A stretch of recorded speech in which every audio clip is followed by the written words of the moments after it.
নমস্কাৰ বন্ধুসকল, আজি আমি কথা পাতিম আপোনাৰ শৰীৰৰ এটা এনেকুৱা লাগতিয়াল পদাৰ্থ যি পদাৰ্থটোৰ নাম হ'ল টেষ্টোষ্টেৰন হৰমন। টেষ্টোষ্টেৰন হৰমন পুৰুষৰ শৰীৰত থকা এবিধ ছেক্স হৰমন, যিয়ে আপোনাৰ শৰীৰৰ বৃদ্ধি আৰু বিকাশত গুৰুত্বপূৰ্ণ ভূমিকা পালন কৰাৰ উপৰিও যৌনতাৰ দিশত পুৰুষক সক্ৰিয়তা প্ৰদান কৰে। আপুনি বাৰু জানেনে এই হৰমন আপোনাৰ শৰীৰত কমি গ'লে আপোনাৰ শৰীৰত কি পৰিৱৰ্তন ঘটিব? নাম্বাৰ 1, এই হৰমন শৰীৰত প্ৰয়োজনীয়তাতকৈ কম পৰিমাণে থাকিলে পুৰুষাংগৰ বৃদ্ধি আৰু বিকাশত প্ৰভাৱ পৰিব পাৰে। আপুনি যেতিয়া ৰাতিপুৱা শুই উঠে আপোনাৰ পুৰুষাংগত সক্ৰিয়তা অনুভৱ কৰে, ইয়াৰ কাৰণ হ'ল টেষ্টোষ্টেৰন হৰমন। এই হৰমন কমি গ'লে এনেধৰণৰ সক্ৰিয়তা কমি যায়। নাম্বাৰ 2, এই হৰমন শৰীৰত কমি গ'লে পেট বৃদ্ধি পায়, অৰ্থাৎ শৰীৰত চৰ্বি জমা হ'বলৈ ধৰে আৰু মানুহজন শকত হ'বলৈ আৰম্ভ কৰে। নাম্বাৰ 3, এই হৰমন কমি গ'লে শৰীৰত মাচুল অৰ্থাৎ মাংসপেশী কমিবলৈ আৰম্ভ কৰে, অৰ্থাৎ মানুহজন শকতৰ পৰা লাহে লাহে ক্ষীণ হ'বলৈ ধৰে।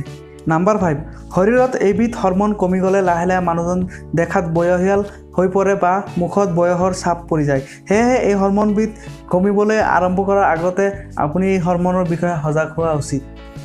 এই টেষ্টোষ্টেৰন হৰমন শৰীৰৰ পৰা কমি গ'লে মূৰৰ পৰা চুলিবোৰ সৰিবলৈ আৰম্ভ হয়।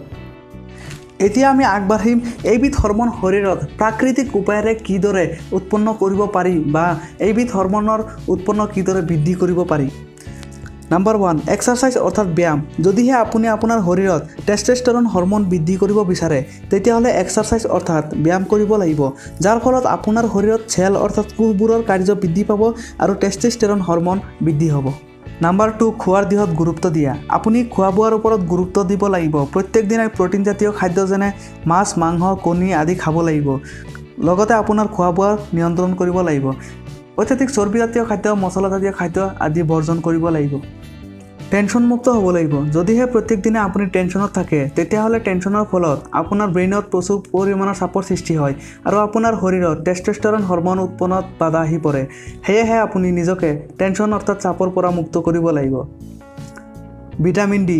যদিহে আপুনি শৰীৰত এইবিধ হৰমন বৃদ্ধি কৰিব বিচাৰে, তেতিয়াহ'লে ভিটামিন ডি আপোনাৰ বাবে প্ৰয়োজন।